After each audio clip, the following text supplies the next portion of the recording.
한 남자가 있었습니다. 북한을 탈출한 남자가 3년 뒤 다시 그 북한 땅으로 스스로 걸어 들어갔습니다. 대한민국 여권을 가슴에 품고 아이폰 하나를 몸에 칭칭 감고 겨울 압록강을 다시 넘었어요. 탈출한 사람이 왜 다시 들어간 걸까요? 들키면 모든 게 끝입니다. 그걸 알면서도 갔어요. 그 이유는 딱 하나였습니다. 어머니, 북한에 홀로 남겨진 늙고 병든 자기 어머니. 그런데 천신만고 끝에 마주한 그 어머니가 아들을 보자마자 이 뺨을 녀석아. 사정없이 내리쳤습니다. 이 여기가 녀석아, 어디라고 기어들어와. 여기가 어디라고 기어들어와. 눈물 범벅이 된 얼굴로요. 그 눈물 속에 감춰진 진짜 속마음은 무엇이었을까요? 오늘 그 이야기를 들려드리겠습니다. 어디서 듣고 계신지 댓글로 꼭 남겨주세요. 한 분 한 분 빠짐없이 인사드리겠습니다. 제 고향은 회령입니다. 함경북도 압록강 바로 옆에 붙어있는 작은 도시입니다. 겨울이면 강물이 꽁꽁 얼어붙어요. 그 위로 칼바람이 쌩쌩 불어오는 곳입니다. 저는 거기서 태어났습니다. 거기서 자랐어요. 어린 시절엔 참 몰랐습니다. 그 동네가 얼마나 차가운 곳인지를요. 왜냐하면 저희 집은 따뜻했거든요. 아버지가 보위부, 지도원이었습니다. 보위부라고 하면요, 우리나라로 치면 국가안보기관쯤 됩니다. 그 기관에서 일하는 간부가 저희 아버지였어요. 덕분에 밥상이 달랐습니다.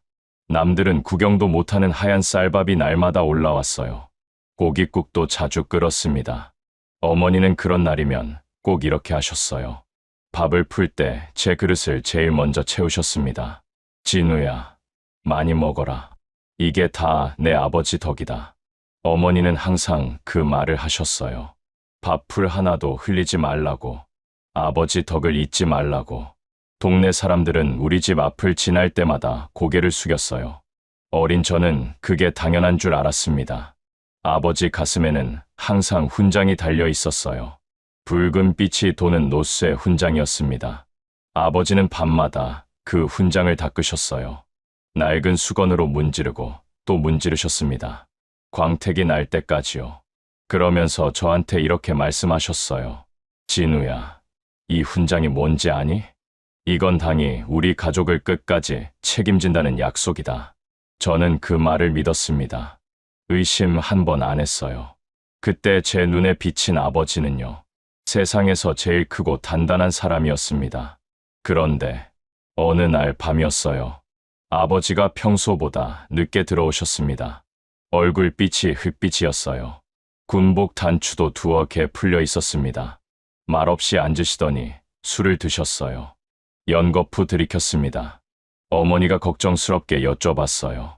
아버지는 대답 대신 허공만 바라보셨습니다. 그러다 아주 낮은 목소리로 중얼거리셨어요. 세상이 참 무섭구나. 내가 평생을 바친 이곳이 사람 잡아먹는 곳이었어. 저는 그 말을 이불 속에서 들었습니다. 무슨 뜻인지 몰랐어요. 나중에야 알았습니다. 아버지가 윗간부의 커다란 비리를 보셨던 겁니다. 아버지는 정직한 분이었어요. 잘못된 건 바로잡아야 한다고 믿으셨습니다. 그래서 고발하셨습니다. 그게 화근이었어요. 그날 이후로 우리 집 주변에 낯선 발소리가 들리기 시작했습니다. 담장 너머에서 누군가 지켜보는 느낌이 났어요. 어머니는 그걸 아셨던 것 같습니다. 어느 저녁 밥상을 차리시다가 손을 멈추셨어요. 그리고 아무 말 없이 창밖만 바라보셨습니다. 한참을요. 저는 어머니의 얼굴을 몰래 봤습니다. 눈물은 없었어요. 그냥 굳어 있었습니다. 돌처럼. 그게 더 무서웠어요. 어머니가 우는 것보다 울지도 못하는 모습이. 아버지는 예감하신 듯 했습니다. 어느 저녁 제 손을 꼭 잡으셨어요. 진우야, 만약에 이 아버지가 없어지더라도 너는 절대로 이 훈장에 속지 마라. 사람은 사람답게 살아야 하는 거다. 그게 마지막이었습니다. 아버지의 손온기를 느낀 게 며칠 뒤 새벽, 거친 발소리가 대문을 두드렸습니다. 쿵쿵쿵. 아버지가 그토록 아끼던 부하 지도원이었어요. 안방까지 들어왔습니다. 그는 아버지의 옷깃을 잡아 세웠습니다. 그리고 가슴에 달린 훈장을 거칠게 뜯어냈어요. 바닥으로 팽개쳤습니다. 지도원 동지, 시대가 변했습니다. 낡은 충성심은 이제 필요 없습니다. 아버지는 아무 저항도 못하셨어요. 그렇게 끌려가셨습니다. 어머니는 대문 앞에 서 계셨습니다. 쫓아가지도 않으셨어요.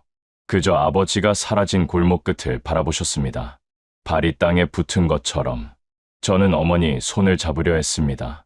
그런데 어머니 손이 너무 차가웠어요. 얼음장 같았습니다. 보름쯤 지났을까요? 통보가 왔습니다. 이송중 심장마비로 돌아가셨다고요. 어머니와 저는 회령 기차역으로 달려갔습니다. 역 창고 구석이었어요. 희귀한 냄새가 가득한 시커먼 바닥에 가만히 한 장이 덮여 있었습니다. 저는 떨리는 손으로 가만히를 걷었습니다. 그 순간 제 다리에 힘이 풀렸어요. 아버지가 아니었습니다. 제가 알던 그 당당한 아버지가 더는 거기 없었어요. 얼마나 모진 시간을 견디셨는지. 한쪽 귀가 형체도 없이 사라져 있었습니다. 저는 그 자리에 주저앉았습니다. 소리도 나오지 않았어요. 그때 창고를 지키던 경비원 하나가 귀찮다는 듯 담배를 피우며 말했습니다. 얼른 치워요. 냄새 나니까. 저는 그 순간 제 안에서 무언가 끊어지는 소리를 들었습니다. 슬픔이 아니었어요. 아주 차갑고 날카로운 무언가였습니다. 저는 아버지를 직접 등에 업었습니다. 야산으로 올라갔어요. 아무것도 없었습니다. 호칩을 한 장에 싸서 차가운 땅 속에 모셨어요. 삽을 들 때마다 눈물이 흘렀습니다. 긁을 덮을 때마다 가슴이 무너졌어요. 그런데 아버지를 내려놓으려는 순간이었습니다. 굳게 쥔 손 안에서 뭔가 툭 떨어졌어요. 눈깔 사탕 한 알이었습니다. 제가 어릴 때 제일 좋아하던 그 사탕. 아버지가 끌려가던 그 순간에도 언젠가 만날 아들한테 주려고 품고 계셨던 겁니다. 저는 그 사탕을 손에 꼭 쥐고 소리 없이 울었습니다. 한참을 산을 내려올 때였어요. 어머니가 무덤 앞에 쪼그리고 앉아 계셨습니다. 올라오실 힘도 없으셨던 거예요. 저는 어머니 등 뒤에 서서 아무 말도 못했습니다. 어머니가 먼저 말씀하셨어요. 아주 낮게. 진우야, 내 아버지는 당을 믿었다. 근데 당은 우리한테 무덤조차 제대로 안 줬구나. 저는 그 말이 가슴에 박혔습니다. 지금도 잊히지 않아요. 집으로 내려온 뒤 저는 아버지의 훈장을 꺼냈습니다. 아궁이 속에 던져 넣었어요. 불길이 그것을 집어삼켰습니다. 매캐한 연기가 피어올랐습니다. 저는 그 연기를 멍하니 바라봤어요. 그리고 결심했습니다. 이 땅에서는 더 이상 살 수 없다고. 살고 싶으면 넘어야 한다고. 그날 밤, 저는 친구 철수를 찾아갔습니다. 철수도 저와 같은 처지였어요. 아버지가 끌려간 뒤 집안이 풍비박산난 친구였습니다. 우리는 말없이 서로를 바라봤어요. 한참 만에 철수가 먼저 입을 열었습니다. 진우야, 이대로 있으면 우린 굶어 죽기 전에 화병에 먼저 죽는다. 오늘 밤이다. 저는 고개를 끄덕였습니다. 2016년 12월, 달빛조차 사라진 금은 밤이었어요. 우리는 낡은 배낭 하나에 생쌀 한 줌을 넣고 압록강 기슭으로 향했습니다. 저와 철수는 배낭을 하나씩 메고 걸었습니다. 말이 없었어요. 발소리도 최대한 줄였습니다. 강가에 다다랐을 때 저는 멈칫했습니다. 압록강이 눈앞에 펼쳐져 있었어요.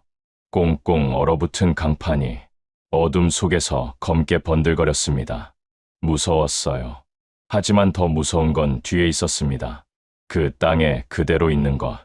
그게 더 무서웠어요. 철수가 배낭에서 낡은 무명천을 꺼냈습니다. 아무 말도 안 했어요. 그냥 제 손목을 잡고 칭칭 묶었습니다. 자기 손목과 함께요. 그러고는 딱 한마디만 했습니다. 절대 놓지 말자. 저는 고개를 끄덕였어요. 우리는 얼음판 위로 몸을 던졌습니다. 드드, 드드드. 신발 밑창의 얼음을 긁는 소리가 고요한 밤에 너무 크게 들렸어요. 심장이 입 밖으로 튀어나올 것 같았습니다. 강 중간쯤 왔을 때였어요. 갑자기 등 뒤에서 빛이 쏟아졌습니다. 시퍼런 서치라이트였어요. 우리 등을 정면으로 꽂았습니다. 거기서 움직이면 쏜다. 저는 온몸이 굳었어요. 그 순간 탕, 타다당, 총성이 밤 공기를 찢었습니다. 얼음 파편이 귓가에 튀었어요. 진우야, 뛰어. 앞만 보고. 철수가 소리쳤습니다. 저는 미친 듯이 달렸어요. 숨이 막혔습니다. 폐가 터질 것 같았어요. 그런데 손목을 잡아당기던 무명천이 갑자기 팽팽해졌습니다. 허망하게 끊어졌어요. 저는 뒤를 돌아봤습니다. 철수가 없었습니다.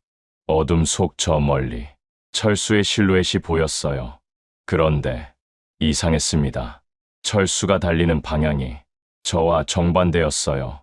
보초병들의 서치라이트가 쏟아지는 쪽, 바로 그쪽으로 달려가고 있었습니다. 철수야, 이쪽이야. 어디 가? 소리쳤지만 대답이 없었어요. 오히려 철수는 더 크게 소리를 질렀습니다. 보초병들을 향해서요. 서치라이트가 철수를 따라 돌아갔습니다. 총성도 그쪽으로 멀어졌어요. 저는 그 자리에 얼어붙었습니다. 저놈이 나를 버리고 혼자 도망가는 건가? 배신이라는 말이 머릿속을 채웠습니다. 믿었던 친구한테 이렇게 뒤통수를 맞는구나. 눈물인지 모를 게 뺨을 타고 흘렀어요. 저는 이를 악물고 혼자 중국 쪽 기슭으로 몸을 던졌습니다. 강을 건넜습니다. 살았습니다. 하지만 전혀 기쁘지 않았어요. 중국 땅, 이름도 모를 산속이었습니다. 저는 바위 틈에 몸을 숨겼어요. 철수와 미리 약속해뒀던 장소였습니다. 기다렸습니다. 하루가 지났어요. 철수가 오지 않았습니다. 밤이 됐습니다. 바람이 칼처럼 파고들었어요.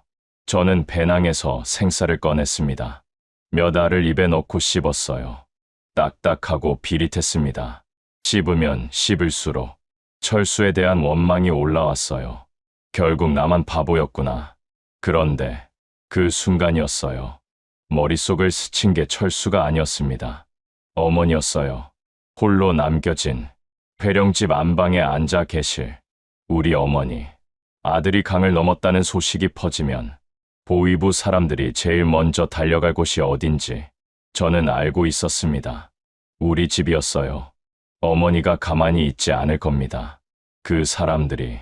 저는 바위에 머리를 기댔습니다. 소리 없이 울었어요. 어머니, 이 불효자를 용서하지 마세요. 나 혼자 살겠다고 어머니를 거기 두고 이틀째 되던 밤이었습니다. 눈보라가 몰아쳤어요. 발가락 끝 감각이 사라질 무렵 산 아래에서 소리가 들렸습니다. 바스라. 저는 바위 뒤에 납작 엎드렸어요. 짐승인가 싶었습니다. 그런데 진우야, 거기 있니? 끊어질 듯 가는 목소리였어요. 하지만 분명히 들렸습니다. 철수였어요. 저는 바위 뒤에서 뛰쳐나갔습니다. 저 멀리 나무 밑에 형체 하나가 쓰러져 있었어요. 달려가 봤습니다. 철수였습니다. 그런데 그 꼴이 차마 눈 뜨고 보기 힘들었어요. 한쪽 다리가 피에 젖어 얼어붙어 있었습니다. 얼굴은 나뭇가지에 긁혀 엉망이었어요. 신발 한 짝이 없었습니다. 맨발이었어요. 발이 시퍼렇게 부어 있었습니다. 저는 철수의 어깨를 흔들었습니다. 야, 이 바보 같은 놈아. 왜 이제 와? 나는 내가 도망간 줄 알았잖아. 철수가 힘없이 웃었어요. 그리고 제 손등을 덮었습니다. 얼음장처럼 차가운 손으로요. 미안하다. 보초병들이 너무 가까이 와서 내가 잡힐까봐 그랬어. 야, 임마, 내가 너를 어떻게 버리냐. 우리 꼭 살아서 가야지. 저는 그 자리에서 굳어버렸습니다. 아까 그 서치라이트가 떠올랐어요. 철수가 뛰어간 방향이 보초병 쪽이었던 게 철수가 저를 버린 게 아니었습니다. 저를 살리려고 자기가 미끼가 된 거였어요. 저는 철수의 맨발을 제 가슴팍에 품었습니다. 체온으로 녹이려고요. 말이 안 나왔습니다. 눈물만 흘렀어요. 우리는 서로를 부둥켜 안고 남은 생쌀을 나눠 씹었습니다. 비릿하고 딱딱했어요. 하지만 그 어떤 음식보다 달았습니다. 철수야, 가자. 죽어도 같이 죽고 살아도 같이 살자. 저는 철수를 부축해 다시 일어섰습니다. 철수야, 가자. 죽어도 같이 죽고 살아도 같이 살자. 저는 철수를 부축해 다시 일어섰습니다. 그렇게 우리는 남한에 왔습니다. 하지만 남한 땅을 밟은 뒤로 우리는 각자의 길을 걸었어요. 철수는 부산으로 내려갔습니다. 저는 서울에 남았어요. 가끔 전화가 왔어요. 진우야, 밥은 먹고 다니냐. 그게 다였습니다. 살아남은 사람들은 저마다 살아내느라 바빴어요. 저는 에어컨 설치 기사로 일했습니다. 하루하루 땀 흘려 살았어요. 남들 눈엔 평범한 일상이었을 겁니다. 하지만 뜨끈한 쌀밥 앞에 앉으면 숟가락을 들기가 힘들었어요. 이 귀한 밥 한 그릇을 어머니 입에 넣어드리지 못하는 게 너무 죄스러워서요. 명절이면 더 힘들었습니다. 사람들이 고향 찾아 떠나는 날, 저는 갈 곳이 없었어요. 편의점 도시락 하나 사들고 한강변에 앉았습니다. 북쪽 하늘만 바라봤어요. 그렇게 3년이 흘렀습니다. 그러다 어느 날 밤, 꿈을 꿨습니다. 어머니가 하얀 옷을 입고 강가에 서 계셨어요. 제 이름을 부르셨습니다. 진우야, 밥은 먹었니? 어미 걱정 말고 거기서 잘 살아라. 잠에서 깼습니다. 베개가 젖어 있었어요. 저는 천장을 바라봤습니다. 한참을요. 며칠을 그렇게 보냈어요. 밥을 먹다가도, 일을 하다가도 어머니 얼굴이 떠올랐습니다. 지금쯤 뭘 드시고 계실까? 혼자 그 집에서 어떻게 버티고 계실까? 생각이 꼬리를 물었어요. 일주일이 지났습니다. 저는 결심했어요. 책상 위에 노인 대한민국 여권을 꺼냈습니다. 가방 깊숙이 밀어 넣었어요. 그 다음엔 장롱에서 뭔가를 꺼냈습니다. 연분홍색 실크 스카프였어요. 한국에 오자마자 제일 먼저 사뒀던 겁니다. 어머니, 드리려고요. 코끝에 가져갔습니다. 저는 그 스카프를 가슴 안쪽 주머니에 넣었어요. 그리고 아이폰을 꺼냈습니다. 이 작은 화면 안에는 어머니께 보여드릴 것들이 담겨 있었어요. 서울의 마트, 냉장고 가득 찬 음식들, 밤에도 대낮 같은 거리. 어머니, 조금만 기다리세요. 이거 꼭 보여드릴게요. 저는 현관문을 열었습니다. 밖에는 차가운 겨울바람이 불고 있었어요. 밖에는 3년 전 그날처럼. 하지만 이번엔 달랐습니다. 도망치는 게 아니었어요. 어머니를 데리러 가는 길이었습니다. 중국 국경 도시에서 회령까지. 저는 사흘을 걸었습니다. 신분을 들키면 그 자리에서 끝이니까요. 낮에는 숲속에 몸을 숨겼습니다. 밤에만 움직였어요. 배는 고팠습니다. 다리는 무거웠어요. 그래도 걸었습니다. 걸으면서 계속 어머니 생각을 했어요. 지금쯤 뭘 드시고 계실까? 끼니는 챙기고 계실까? 몸은 괜찮으실까? 3년 동안 제가 없었습니다. 아버지도 없었어요. 그 집에 어머니 혼자였습니다. 생각할수록 발이 빨라졌어요. 드디어 압록강이 보이는 지점에 다다랐습니다. 저는 멈췄어요. 3년 만이었습니다. 그런데 달랐어요. 제가 기억하는 그 강이 아니었습니다. 강 건너편에 높은 철조망이 새로 쳐져 있었어요. 전에 없던 거였습니다. 가시가 돋은 쇠줄이 겹겹이 이어져 있었어요. 그리고 서치라이트. 1분도 쉬지 않았습니다. 강바닥을 훑고 또 훑고 멈추지 않고 돌아갔어요. 저는 숨을 참았습니다. 아, 정말 지옥으로 다시 들어가는구나. 가슴팍에 테이프로 감은 아이폰이 느껴졌어요. 심장 박동에 맞춰 차갑게 떨렸습니다. 이 작은 기계가 들키면 저는 끝입니다. 어머니도 끝이에요. 하지만 멈출 수 없었습니다. 품 안에 어머니 스카프가 있었어요. 대한민국 여권이 있었습니다. 그리고 어머니께 보여드릴 영상들이 이 아이폰 안에 가득 담겨 있었어요. 서울 마트 풍경, 냉장고 가득 찬 음식들, 밤에도 대낮같이 환한 거리. 어머니는 아직 이런 세상이 있다는 걸 모르십니다. 평생 그걸 모르고 사신 거예요. 제가 꼭 보여드려야 했습니다. 저는 몸을 낮추고 움직였어요. 어둠 속에서 눈을 크게 떴습니다. 어딘가 숨을 곳이 있어야 했어요. 그때 눈에 들어온 게 있었습니다. 국경 근처 거대한 쓰레기 덤이었어요. 오물과 폐자재, 썩은 음식물이 산처럼 쌓인 곳. 몇 걸음 거리에서도 코를 찌를 정도였습니다. 하지만 보초병들 시야에서 살짝 비껴난 그나마 숨을 수 있는 유일한 사각지대였어요.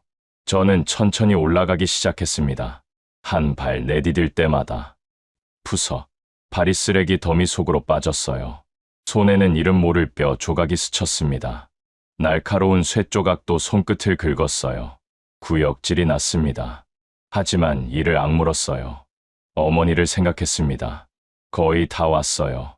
담장이 눈앞이었습니다. 바로 그때였어요. 드드, 우드드, 발 아래에서 소리가 났습니다. 얼어붙어 있던 쓰레기 더미가 제 무게를 견디지 못한 거였어요. 밑바닥부터 무너져 내리기 시작했습니다. 콰르르릉, 고요한 밤을 찢는 소리가 울려 퍼졌어요. 저는 속수무책으로 굴러떨어졌습니다. 오물 파편들과 함께요. 머리가 띵했어요. 눈앞에 별이 번쩍였습니다. 그런데 쿵, 쿵, 쿵 구두 소리가 들렸습니다. 빠르게 다가오는 소리였어요. 거기 누구야? 움직이지 마. 손들어. 눈이 시릴 정도로 강한 불빛이 제 얼굴을 정면으로 때렸습니다. 도망칠 틈이 없었어요. 숨을 곳도 없었습니다. 철컥. 자동보 총 서너 자루가 저를 겨눴어요. 보초병들의 거친 숨소리가 코앞까지 왔습니다. 저는 차가운 눈바닥에 무릎을 꿇었어요. 심장이 멎는 것 같았습니다. 여기서 잡히면 어머니는 영영 못 본다. 그 생각 하나가 온몸을 떨게 했어요. 가방 내놔. 보위부 군복을 입은 보초병이 제 어깨에서 가방을 낚아챘습니다. 지퍼를 여는 소리가 들렸어요. 치, 가방 안을 사정없이 휘저었습니다. 바닥으로 뭔가 쏟아졌어요. 초코파이였습니다. 어머니, 드리려고. 한국에서 아끼고 아껴서 샀던 것들이 하얀 눈밭 위로 나뒹굴었어요. 빨간 상자들이 흩어지는 걸 보는데 가슴이 찢어졌습니다. 이게 뭐야? 남조선 물건을 어디서 났어? 보초병이 또 뒤졌어요. 이번엔 연분홍색 실크 스카프가 나왔습니다. 어머니, 드리려던 그 스카프였어요. 한국에 도착하자마자 제일 먼저 사뒀던 겁니다. 언젠가 꼭 드리고 싶었어요. 그런데 그 스카프를 놈에 투박하고 거친 손이 집어들었습니다. 이리저리 주무르며 비웃었어요. 저는 입술을 깨물었습니다. 속에서 불덩이가 올라왔어요. 하지만 진짜 위기는 그 다음이었습니다. 놈의 손이 가방 안쪽 깊숙한 곳으로 들어갔어요. 대한민국 여권이 숨겨진 바로 그 자리. 손가락 끝이 여권의 딱딱한 모서리에 닿으려는 찰나. 저는 눈을 감았습니다. 어머니 얼굴이 떠올랐어요. 홀로 남겨진 회령집 안방에 앉아 계실 우리 어머니. 눈을 떴습니다. 저는 마지막 힘을 다해 몸을 날렸어요. 보초병의 복부를 머리로 들이받았습니다. 갑작스러운 반항에 놈들이 주춤했어요. 저는 바닥에 떨어진 스카프를 낚아챘습니다. 가방을 집어들었어요. 어둠 속으로 몸을 던졌습니다. 탕, 타당.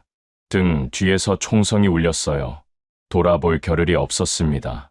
나뭇가지에 얼굴이 긁혔어요. 옷이 너덜너덜해졌습니다.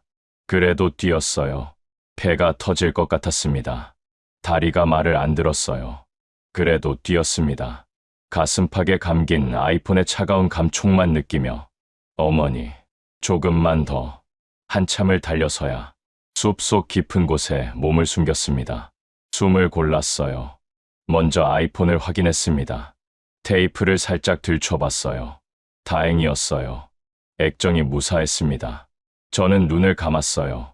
잠깐 그 자리에 기댔습니다. 온몸이 떨렸어요. 오물 냄새가 옷에서 진동했습니다. 손에는 피가 나 있었어요. 하지만 살았습니다. 그리고 아이폰도 살아 있었어요. 저는 흙투성이가 된 스카프를 꺼냈습니다. 가슴 안쪽에 다시 넣었어요. 단단하게 어둠을 뚫고 걸었습니다. 드디어 우리 집 뒷담장에 다다랐어요. 3년 만이었습니다. 발이 멈췄어요. 익숙한 담장이었습니다. 손을 뻗으면 닿을 것 같았어요. 담장 아래쪽에 아버지가 직접 메운 구멍이 있었어요.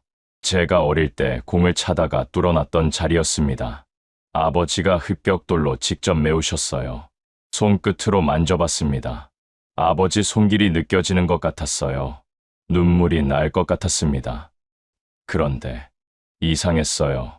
어머니 혼자 계셔야 할 그 작은 방에서 사내들의 웃음소리가 들렸습니다. 술 냄새가 담장 너머로 풍겨 나오는 것 같았어요. 저는 담장에 몸을 바짝 붙였습니다. 숨을 죽였어요. 조심스럽게 고개를 들어 창틈을 살폈습니다. 그 순간 저는 굳어버렸어요. 아버지를 죽음으로 몰아넣은 그 사람, 아버지 가슴에서 훈장을 뜯어냈던 그 부하 지도원, 그 놈이 거기 있었습니다. 아버지가 앉으시던 낡은 의자에 거만하게 앉아 술을 따르고 있었어요. 우리 어머니는 방 구석에서 고개를 숙인 채 떨고 계셨습니다. 저는 손에 힘이 들어갔어요. 참아야 했습니다. 지금 저 문을 열고 들어가는 순간 모든 게 끝이에요. 어머니를 데리고 나가려면 지금은 참아야 했습니다. 저는 어둠 속에 박힌 돌처럼 꼼짝도 안 하고 기다렸어요. 시간이 얼마나 지났을까요? 드디어 사내들이 일어섰습니다. 거칠게 대문을 열고 나갔어요. 발소리가 멀어졌습니다. 마을에 다시 정막이 찾아왔어요. 저는 떨리는 손으로 방문을 두드렸습니다. 톡, 톡톡. 어머니와 저만 아는 신호였어요. 집 안이 조용했어요. 그러다 발소리가 들렸습니다. 조심스럽게, 천천히 문이 열렸어요. 문이 열렸습니다. 어머니였어요. 3년이었습니다. 3년 만에 마주한 얼굴이었어요. 그런데 어머니가 저를 보자마자 뺨을 내리치셨습니다. 찰싹, 여기가 어디라고, 기어들어와. 눈물이 범벅된 얼굴로 욕을 퍼부으셨어요. 저는 뺨이 얼얼했습니다. 하지만 피하지 않았어요. 그 손바닥이 그렇게 따뜻할 수가 없었습니다. 어머니는 저를 방 안으로 잡아당기셨어요. 대문을 닫으셨습니다. 빗장을 걸었어요. 그러고는 다시 저를 보셨습니다. 한참을요. 손이 올라왔어요. 이번엔 뺨이 아니었습니다. 제 얼굴을 두 손으로 감싸 쥐셨어요. 야, 이 나쁜 놈아. 왜 이렇게 말랐어? 밥은 먹고 다닌 거야. 목이 떨렸습니다. 어머니도, 저도요. 저는 아무 말도 못했어요. 그냥 어머니 손을 꼭 잡았습니다. 차가운 손이었어요. 뼈가 앙상하게 느껴졌습니다. 3년 동안 얼마나 고생하셨는지 손 하나에 다 담겨 있었어요. 어머니는 저를 앉히셨어요. 부엌으로 가셨습니다. 얼마 안 있어 뭔가를 들고 나오셨어요.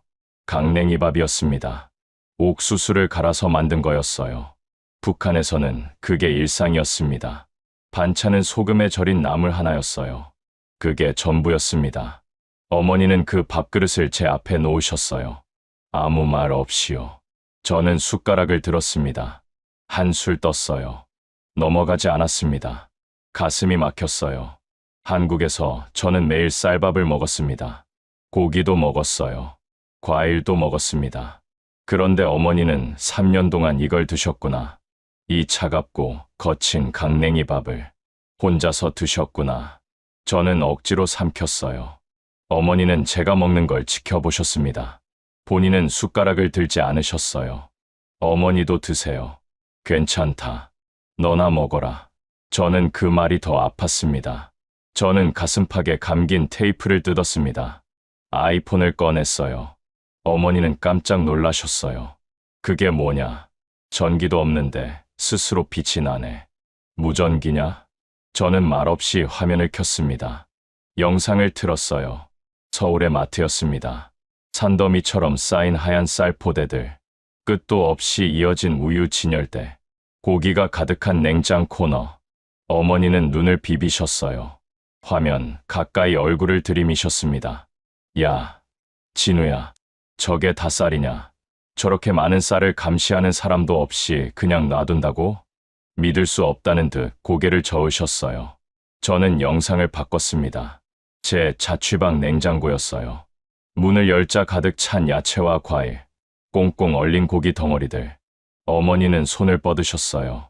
화면 속 냉장고 안으로 손을 넣으려다 허공을 저으셨습니다. 저 안이 전부 먹을 거라고? 진우야, 이거 진짜냐? 남조선 사람들이 너 꼬드기려고 영화 찍어서 보여주는 거 아니냐?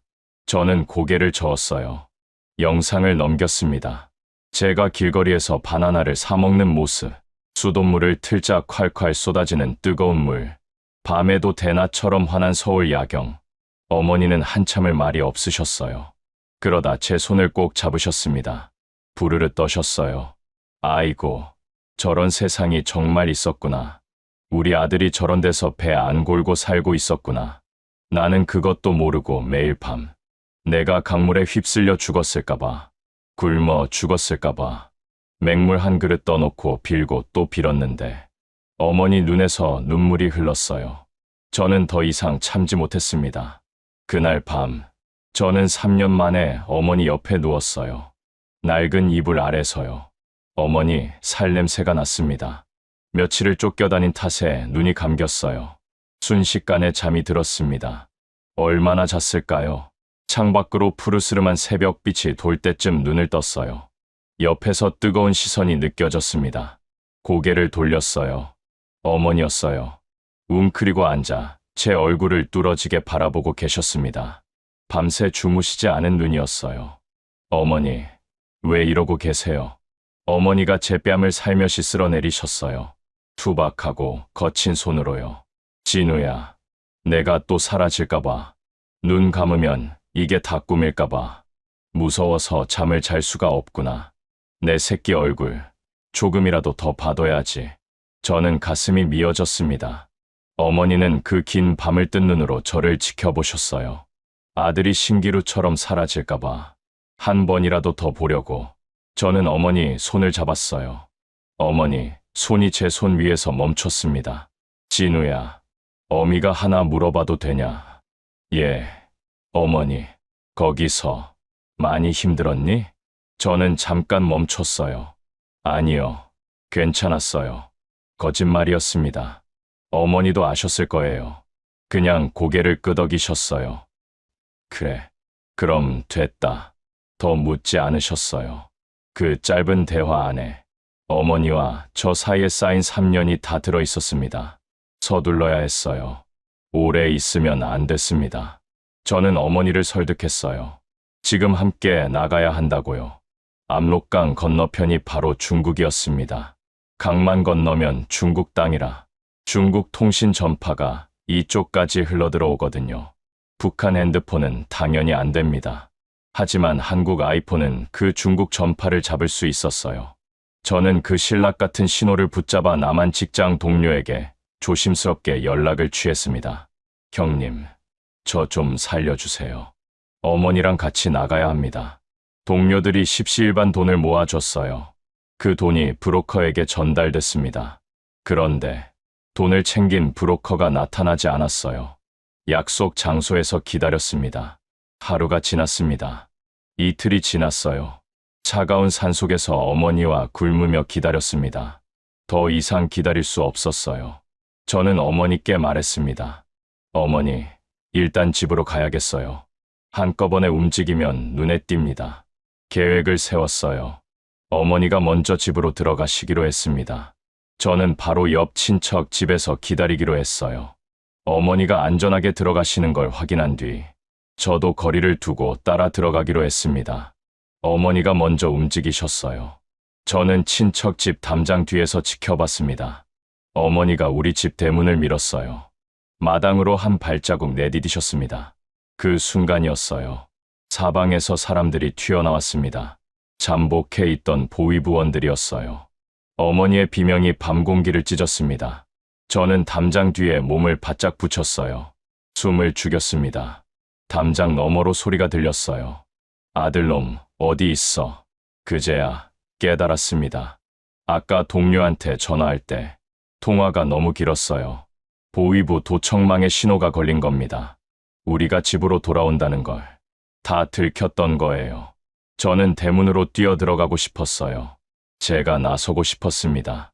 하지만 그 순간 어머니와 눈이 마주쳤습니다. 담장 틈새로요.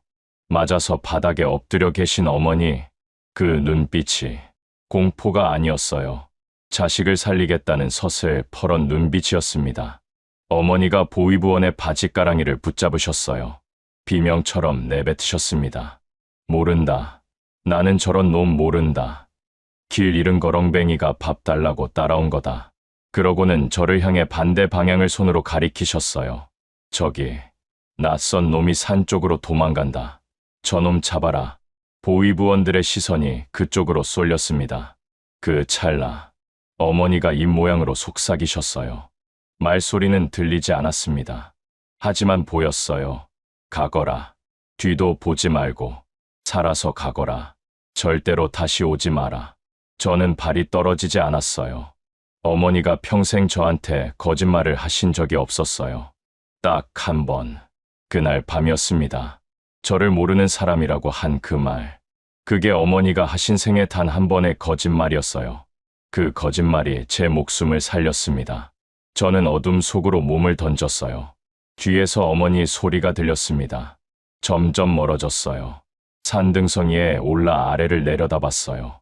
보위부 차량 뒷칸에 짐짝처럼 던져지는 하얀 옷자락이 보였습니다. 어머니였어요. 저는 바위 뒤에 숨어 입술이 터지도록 깨물었습니다.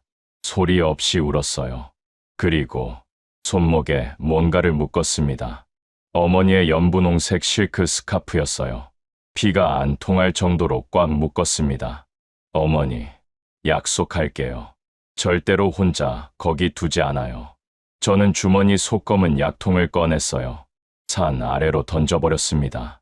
죽는 건 쉬운 일입니다. 살아남아 어머니를 꺼내는 건 수만 배 더 어려운 일이에요.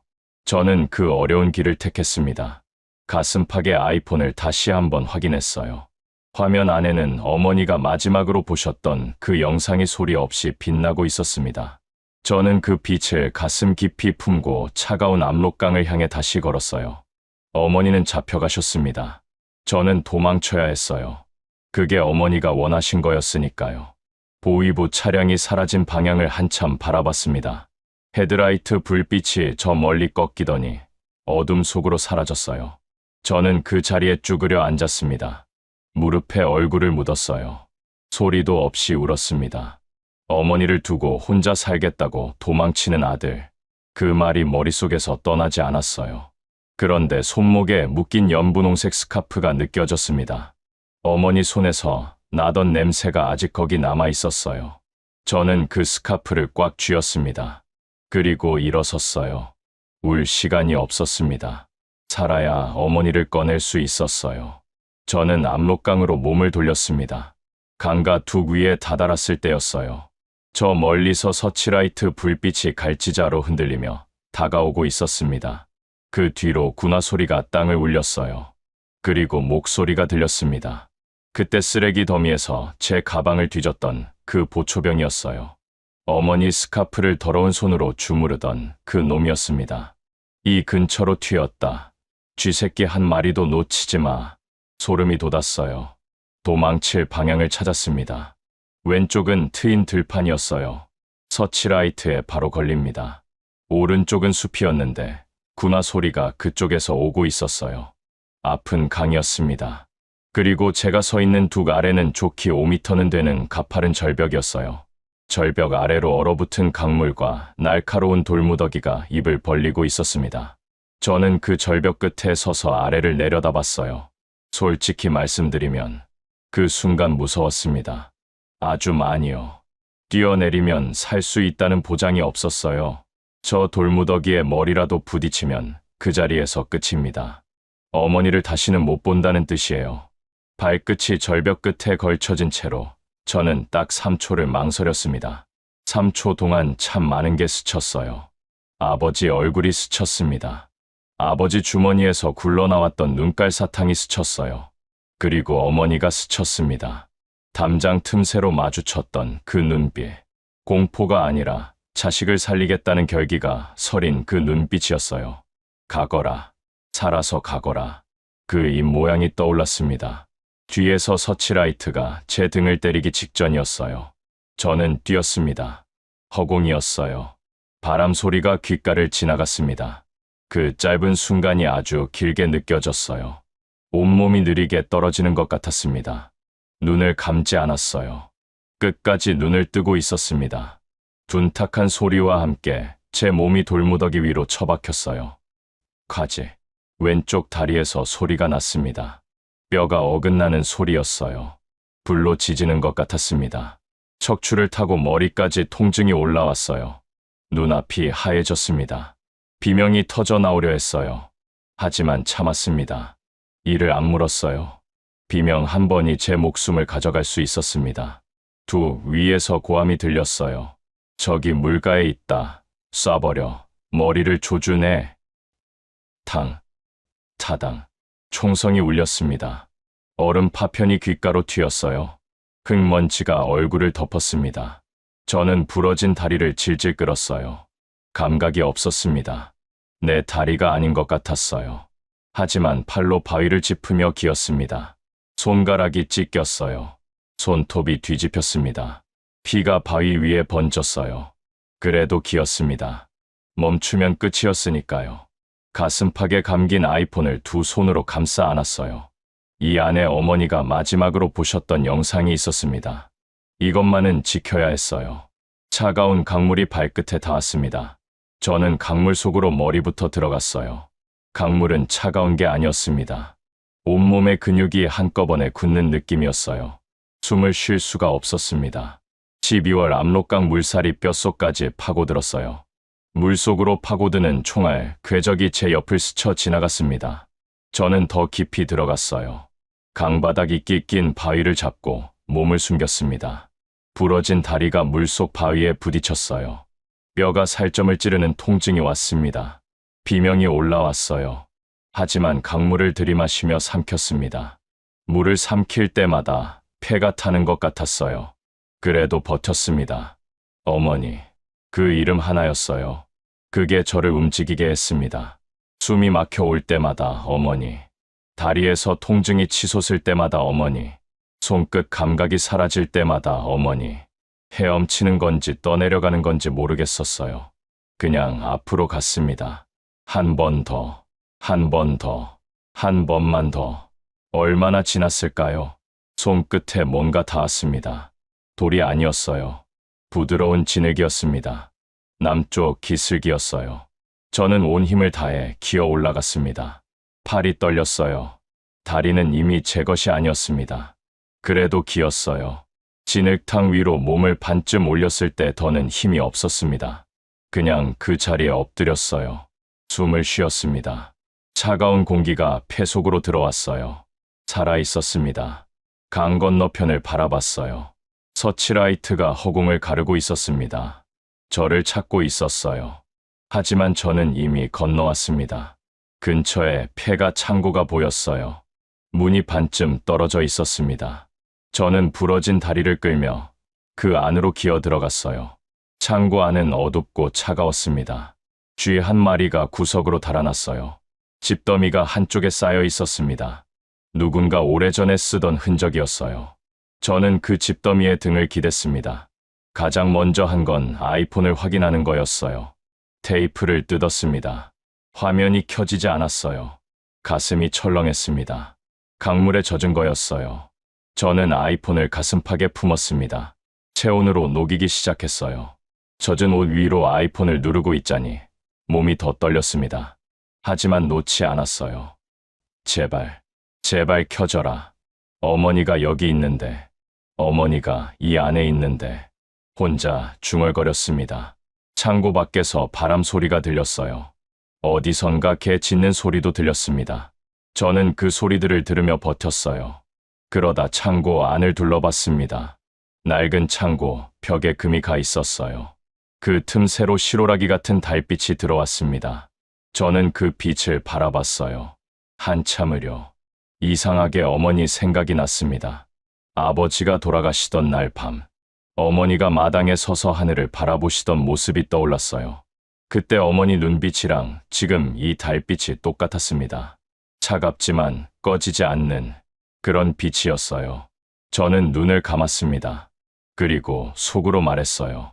어머니, 제가 반드시 꺼내드릴게요. 이 차가운 데서 혼자 기다리게 하지 않을게요. 조금만요. 조금만 기다려 주세요. 그때였습니다. 징. 미세한 진동이 느껴졌어요. 가슴팍에 품고 있던 아이폰에서였습니다. 화면이 켜졌어요.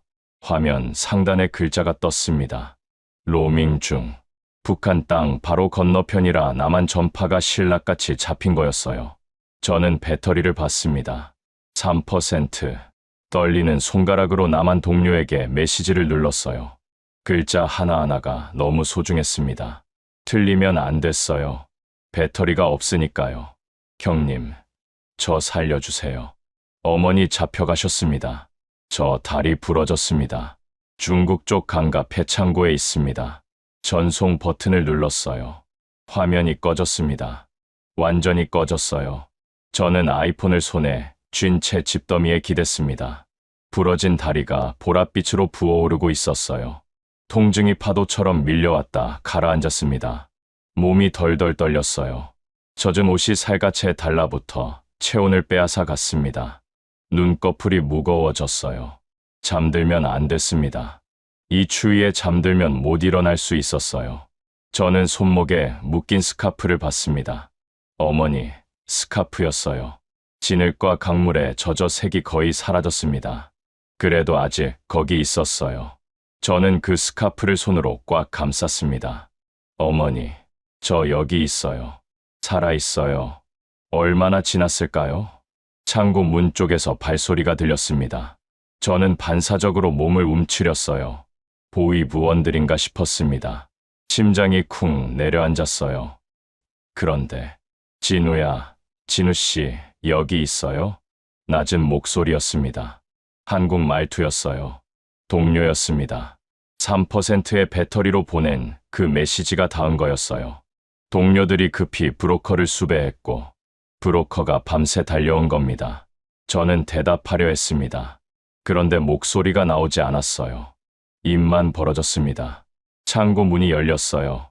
손전등 불빛이 제 얼굴을 비췄습니다. 여기 있다. 빨리. 누군가 제 옆으로 달려왔어요. 제 상태를 확인했습니다. 부러진 다리를 보더니 낮게 탄식했어요. 저는 그제야 힘이 풀렸습니다. 어머니, 좀 살려주세요. 북한의 어머니가. 말이 끊겼어요. 눈물이 쏟아졌습니다. 다리 통증인지 서러움인지 구분이 안 됐어요. 그냥 울었습니다. 살아있다는 것도, 잡혔다는 것도, 아무것도 실감이 나지 않았어요. 오직 어머니 생각뿐이었습니다. 동료가 제 어깨를 잡았어요. 걱정 마요. 우리가 있잖아요. 일단 나가요. 저는 부축을 받으며 창고 문을 나섰습니다. 새벽 공기가 코끝을 스쳤어요. 강 건너편 북쪽 하늘이 보였습니다. 아직 어두웠어요. 저는 그 어둠을 바라봤습니다. 어머니, 반드시 꺼내드릴게요. 이 아들 믿어주세요.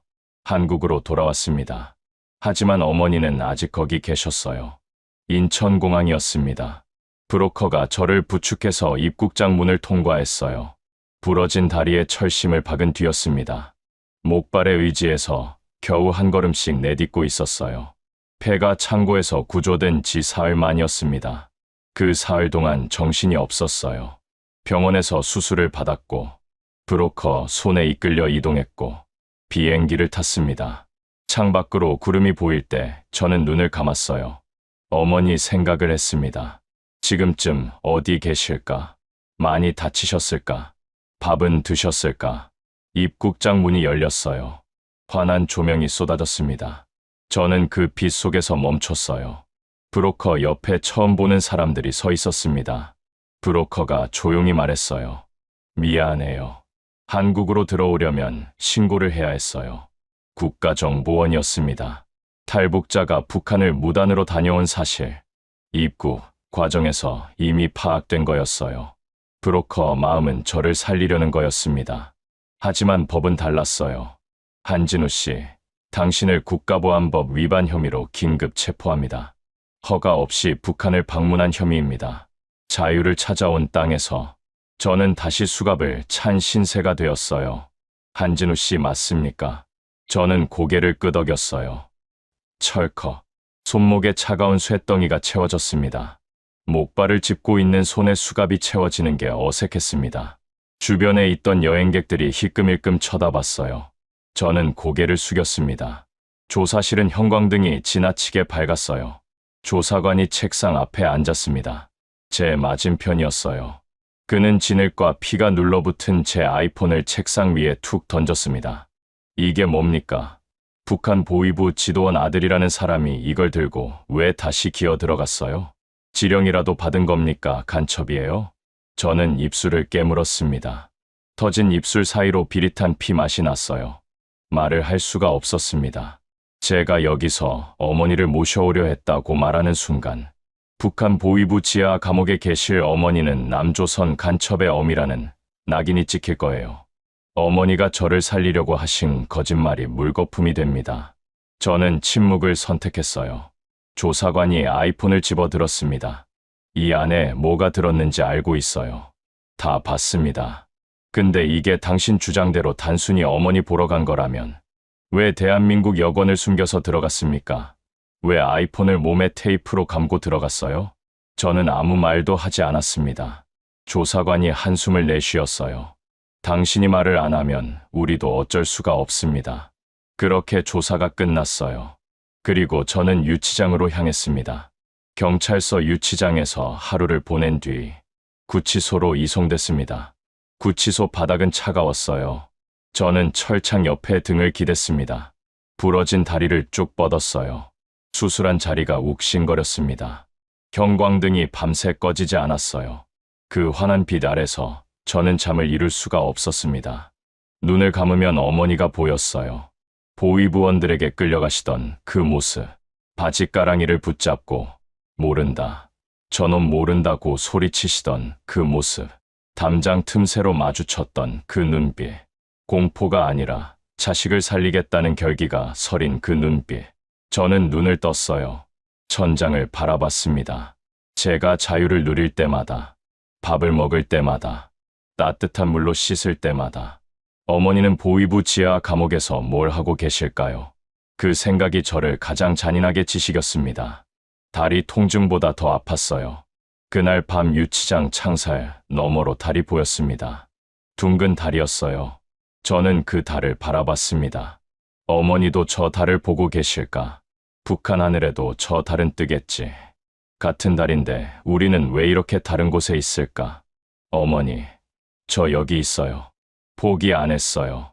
며칠이 지났습니다. 면회가 왔어요. 에어컨 설치 기사로 함께 일하던 동료들이었습니다. 제가 땀 흘리며 같이 일하던 사람들이었어요. 평범한 사람들이었습니다. 저 같은 탈북자 사연에 울고 웃던 그 사람들이요. 유리창 너머로 동료들 얼굴을 보는데 눈물이 나왔어요. 동료 형이 먼저 말했습니다. 진우야, 내가 목숨 걸고 어머니 구하러 갔는데 우리가 어떻게 가만히 있냐. 법이 널 죄인이라 해도 우리는 내가 어떤 사람인지 안다. 저는 아무 말도 못했어요. 동료가 유리창에 손을 댔습니다. 저도 손을 댔어요. 유리가 차가웠지만 그 너머에서 온기가 느껴졌습니다. 저는 조심스럽게 쪽지를 건넸어요. 형님, 제 아이폰 속에 영상들이 있어요. 세상에 좀 터뜨려 주세요. 그리고 우리 어머니 좀 살려주세요. 동료들은 망설이지 않았습니다. 그날부터 기적 같은 일이 벌어졌어요. 동료들이 제 사연을 주변에 알리기 시작했습니다. 제가 에어컨을 달아줬던 집주인들, 시장 상인들, 교회 사람들, 한 명 한 명 입소문이 퍼져나갔어요. 돈이 모이기 시작했습니다. 10만 원, 50만 원, 100만 원. 이분 어머니, 좀 살립시다. 그 한마디에 사람들이 움직였어요. 저를 한 번도 본 적 없는 사람들이었습니다.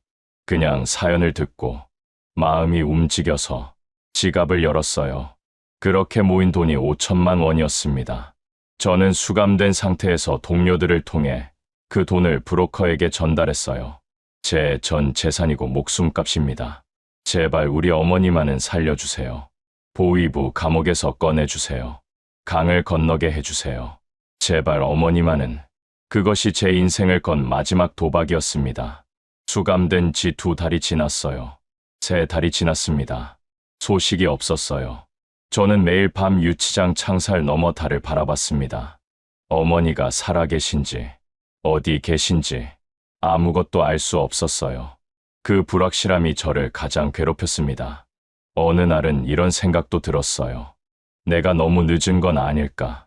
어머니가 저 때문에 더 힘든 시간을 보내고 계신 건 아닐까?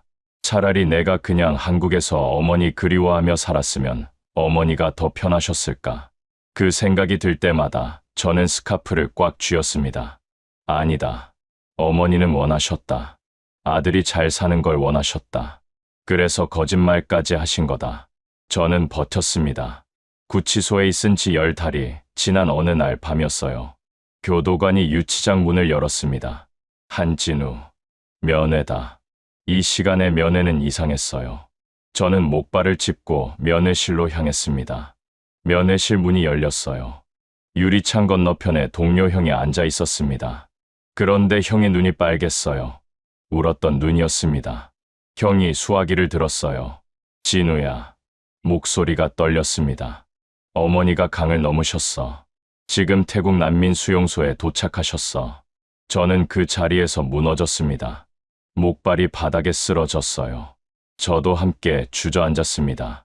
유리창에 이마를 대고 소리 없이 울었어요. 어머니, 어머니, 어머니. 그 말밖에 나오지 않았습니다. 10달이었어요.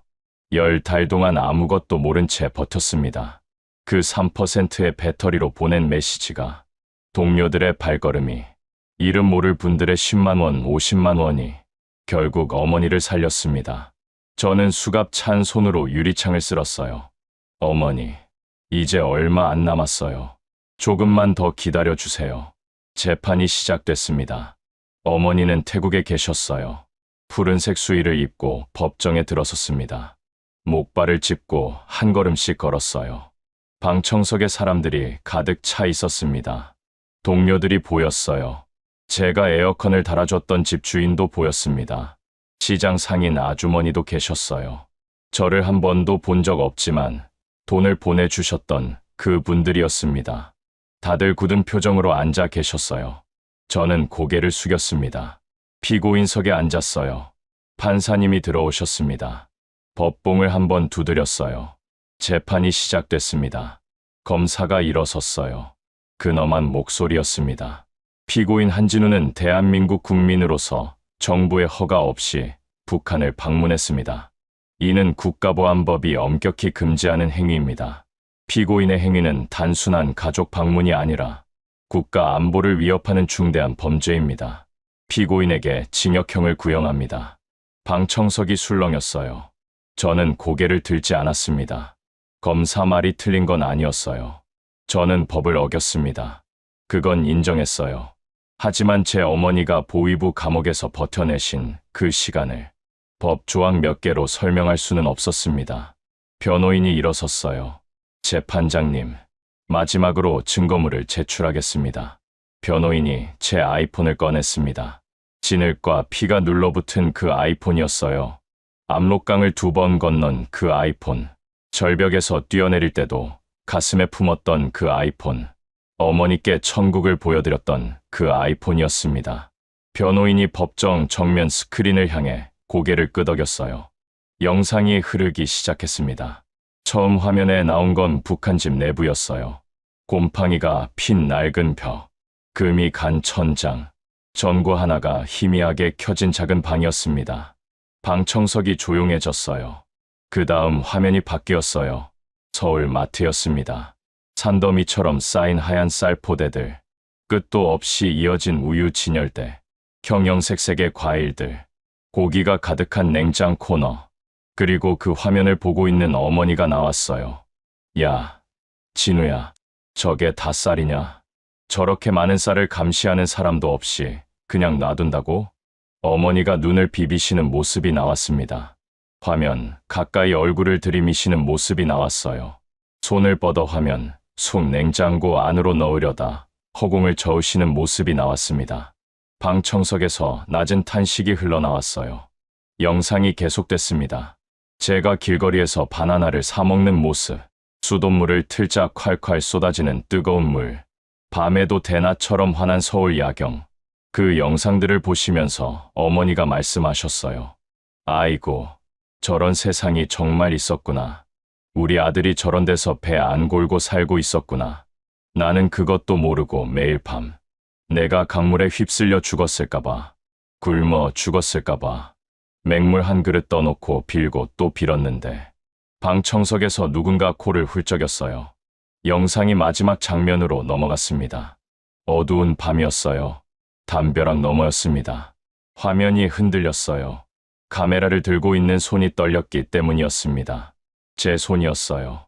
그리고 소리가 들렸습니다. 보위부원들의 고함, 어머니의 비명, 발소리, 그 다음 어머니 목소리가 들렸어요.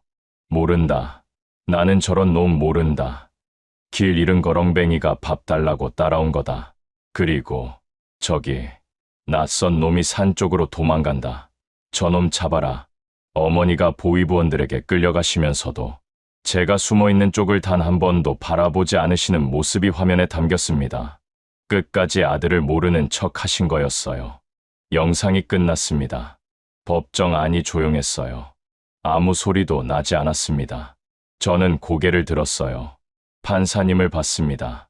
판사님의 법봉을 잡은 손이 미세하게 떨리고 있었어요. 저를 몰아세우던 검사가 고개를 떨구고 있었습니다. 방청석 곳곳에서 흐느낌이 터져 나왔어요. 저는 일어섰습니다. 목발이 바닥을 짚었어요. 재판장님, 목소리가 떨렸습니다. 하지만 계속했어요. 저는 법을 어겼습니다. 그건 인정합니다. 징역을 살아도 좋습니다. 평생 감옥에 있어도 좋아요. 하지만 저 영상 속 여인을 보십시오. 자식을 살리려고 아들을 도둑이라 불렀던 저 어머니가 지금 차가운 곳에서 버티고 계십니다. 저를 가두십시오. 하지만 제발 우리 어머니만은 저 천국 같은 세상으로 데려오게 도와주십시오. 어머니는 죄가 없습니다. 말이 끊겼어요. 더 이상 나오지 않았습니다. 방청석에서 박수 소리가 났어요. 처음엔 1명이었습니다. 그 다음 2명, 3명. 순식간에 법정 전체가 박수로 가득 찼어요. 판사님이 법봉을 두드렸습니다. 하지만 눈가를 닦으시는 게 보였어요. 재판이 끝나고 며칠이 지났습니다. 판결 날이었어요. 저는 다시 수의를 입고 법정에 들어섰습니다. 판사님이 천천히 말씀하셨어요. 법은 엄중하나 피고인의 행위는 인륜의 극치에 닿아 있다. 그리고 집행유예를 선고하셨습니다. 위법 행위는 인정됐습니다. 하지만 행위의 동기와 목적, 북한에 홀로 남겨진 어머니를 구하려 했다는 그 사실이 법적 참작 사유로 받아들여진 거였어요. 대한민국 법은 그렇게 판단했습니다. 차갑지 않았어요. 단단했습니다. 저는 그 자리에서 눈을 감았어요. 수갑이 풀렸습니다. 동료 형이 미리 어머니를 모시고 구치소 정문 앞에서 기다리고 있었습니다. 어머니는 며칠 전 태국에서 한국으로 입국 수속을 마치셨어요. 형이 공항으로 직접 마중을 나갔던 거였습니다. 저는 하늘을 올려다봤어요. 어머니, 이제 곧 만나요. 구치소 정문이 열렸습니다. 어머니가 거기 계셨어요. 태국 난민 수용소를 거쳐 대한민국 땅을 밟으신 지 사흘째 되던 날이었습니다. 어머니는 정문 앞에 서 계셨어요. 누더기 같은 옷을 입고 머리가 하얗게 새어 계셨습니다. 저는 정문을 나섰어요. 목발이 없었습니다. 다리가 다 나았거든요. 그 사이에 수술을 2번 더 받았어요. 철심을 빼냈습니다. 재활도 했어요. 처음엔 한 걸음도 못 떼던 다리가 이제 혼자 설 수 있었습니다. 2발로 걸어서 어머니 앞에 섰어요. 어머니가 저를 보셨습니다. 한참을 바라보셨어요. 그러다 달려오셨습니다. 뛰어오셨어요. 그 작고 마른 몸으로요. 저를 끌어안으셨습니다. 진우야, 진우야, 내 새끼 진우야. 어머니 목소리가 떨렸어요. 저는 어머니를 꼭 안았습니다. 살 냄새가 났어요. 오래된 그 냄새가, 3년 전 북한 집에서 맡았던 그 냄새가 아직 거기 있었습니다. 저는 눈을 감았어요. 한참을 그렇게 있었습니다. 어머니와 처음으로 서울 거리를 걸었어요. 밤이었습니다. 거리가 환했어요. 네온 사인이 쏟아졌습니다. 자동차들이 줄지어 달렸어요. 사람들이 웃으며 걸었습니다. 누구 하나 감시하는 눈길이 없었어요. 어머니는 제 팔짱을 꼭 끼셨습니다. 연신 두리번거리셨어요. 야, 진우야, 저게 다 진짜 불빛이냐? 어쩜 저렇게 밝으냐? 저는 웃었습니다. 진짜예요, 어머니. 어머니가 걸음을 멈추셨어요. 과일 가게 앞이었습니다. 바나나가 탐스럽게 쌓여 있었어요. 어머니는 한참을 바라보셨습니다. 저게 바나나지? 내가 아이폰으로 보여줬던 그 바나나. 맞아요. 사줘라. 저는 웃음이 터졌어요. 바나나를 사드렸습니다. 어머니가 한 입 베어 무셨어요. 그러고는 잠깐 눈을 감으셨습니다. 달구나. 그 짧은 말 한마디에 저는 코끝이 찡해졌어요. 제가 일하며 마련한 작은 아파트였습니다. 어머니는 현관문을 열고 들어서시더니 한참을 서 계셨어요. 거실을 둘러보셨습니다. 부엌을 둘러보셨어요. 손으로 벽을 만져보셨습니다. 바닥을 발로 콕콕 찍어보셨어요. 그러다 부엌 한쪽에 놓인 전기밥솥을 보셨습니다. 뚜껑을 열어보셨어요. 닫아보셨습니다. 옆에 달린 버튼들을 유심히 들여다보셨어요. 진우야, 이게 뭐냐? 밥솥이에요, 어머니. 밥솥, 이게 불도 없는데 전기로 돼요. 버튼 하나만 누르면 밥이 돼요. 어머니가 저를 바라보셨어요. 믿지 못하시는 눈빛이었습니다. 저는 쌀을 씻어 밥솥에 넣었어요. 물을 맞추고 버튼을 눌렀습니다. 치달까 작은 소리가 났어요. 어머니가 밥솥 앞에 쪼그려 앉으셨습니다. 뚫어지게 바라보셨어요. 한참을요. 밥솥에서 김이 올라오기 시작했습니다. 구수한 냄새가 퍼졌어요. 어머니 눈이 동그래졌습니다. 야, 이게 진짜 되네. 불도 없이 밥이 되네. 저는 그 옆에 쪼그려 앉았어요. 어머니, 옆에요. 신기하죠? 신기한 정도가 아니다. 이게 요술이지 요술. 우리 동네 사람들한테 보여주면 다 까무러칠 거다. 저는 웃었어요. 어머니도 웃으셨습니다. 오랜만에 들어보는 어머니 웃음소리였어요. 그 웃음소리가 작은 부엌을 가득 채웠습니다. 밥솥에서 딸깍 소리가 났어요. 밥이 다 됐습니다. 어머니가 뚜껑을 여셨어요. 하얀 김이 확 올라왔습니다. 어머니가 그 김을 두 손으로 받으셨어요. 얼굴에 대셨습니다. 눈을 감으셨어요. 아이고, 이 냄새야. 이 냄새. 저는 아무 말도 안 했습니다. 그냥 바라봤어요. 그것만으로 충분했습니다. 밥상이 차려졌어요. 하얀 쌀밥이었습니다. 모래알 하나 없는 진짜 쌀밥이었어요. 어머니는 숟가락을 드시다가 멈추셨어요. 밥그릇을 내려다 보셨습니다. 한참을요. 어깨가 들썩였어요. 어머니가 고개를 드셨어요. 눈물이 흘렀습니다. 진우야, 진짜 쌀밥이구나. 모래알 하나 안 섞인 하얀 쌀밥이야. 우리 영감, 내 아버지도 이 밥 한 그릇만 드셔보셨으면 얼마나 좋았을까. 저는 아무 말도 못했어요. 아버지 생각이 났습니다. 가만히 한 장 덮인 채 역창고 바닥에 누워 계셨던 아버지, 평생을 충성하다 버려진 아버지, 이 쌀밥 한 그릇 드셔보지 못하고 가신 아버지. 어머니 눈물이 밥그릇 위로 떨어졌어요. 저도 눈물이 났습니다. 우리는 한참을 그렇게 앉아 있었어요. 말없이요. 그냥 같이 울었습니다. 그게 다였어요. 그것만으로도 충분했습니다. 지금도 어머니는 매일 아침 베란다에 나오세요. 햇살을 온몸으로 받으십니다. 눈을 감고요. 한참을 그렇게 서 계세요. 처음엔 왜 그러시나 여쭤봤어요. 어머니가 대답하셨습니다. 따뜻한 데서 햇볕 쬐는 게 이게 자유라는 거 아니냐. 저는 그 말을 듣고 한참을 생각했어요. 맞았습니다. 자유는 거창한 게 아니었어요. 베란다에 나와 햇살을 맞는 것, 감시받지 않고 마트에 가는 것, 먹고 싶은 걸 먹는 것, 자고 싶을 때 자는 것, 그게 자유였습니다. 주말이면 저는 어머니를 모시고 드라이브를 나가요. 한강변을 달립니다.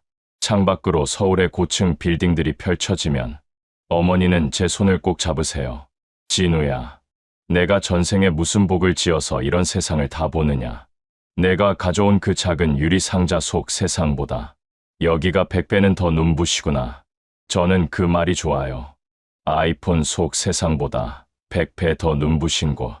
그게 지금 어머니가 사시는 곳입니다. 저는 오늘도 서랍 속에서 그 아이폰을 꺼내봐요. 이제 배터리는 100% 가득 차 있습니다. 3%가 아니에요. 전파를 찾아 헤매지 않아도 됩니다. 화면 속에는 어머니가 마지막으로 보셨던 그 영상이 여전히 들어있어요. 어머니, 이제 영상 안 보셔도 돼요. 고개만 돌리면 다 진짜잖아요. 어머니는 연분홍색 실크 스카프를 목에 두르고 거울을 보며 웃으세요. 그 웃음이요. 제가 2번 압록강을 건넌 이유입니다. 아버지를 잃었고, 다리가 부러졌고, 수갑을 찼습니다. 간첩 소리도 들었어요. 차가운 유치장 바닥에서 10달을 버텼습니다. 하지만 후회는 없어요. 한 가지도요. 어머니가 베란다에서 햇살을 받으시는 그 모습 하나가 그 모든 시간을 다 덮고도 남으니까요. 저는 2번 탈북한 게 아닙니다. 어머니 때문에 2번 강을 건넌 거예요. 그리고 2번 다 살았습니다. 오늘 이야기 여기까지입니다. 어머니를 살리려고 2번 강을 건넌 아들, 아들을 살리려고 모르는 사람이라 불렀던 어머니. 그 2사람이 지금 같은 밥상에 앉아 쌀밥을 먹고 있습니다. 그것만으로도 충분한 이야기였습니다. 오늘 이 이야기를 들으시면서 마음속에 떠오른 분이 계십니까? 어머니든 아버지든 아니면 오래전 헤어진 누군가든 그 이름을 댓글에 한 번만 적어주세요. 이름 하나면 됩니다. 저도 그 이름 옆에 조용히 인사드리겠습니다. 구독과 좋아요는 이 귀한 사연이 더 많은 분께 닿을 수 있는 유일한 방법입니다. 한 번씩만 눌러주세요. 다음에 또 귀한 사연 들고 오겠습니다. 그때까지 부디 건강하세요.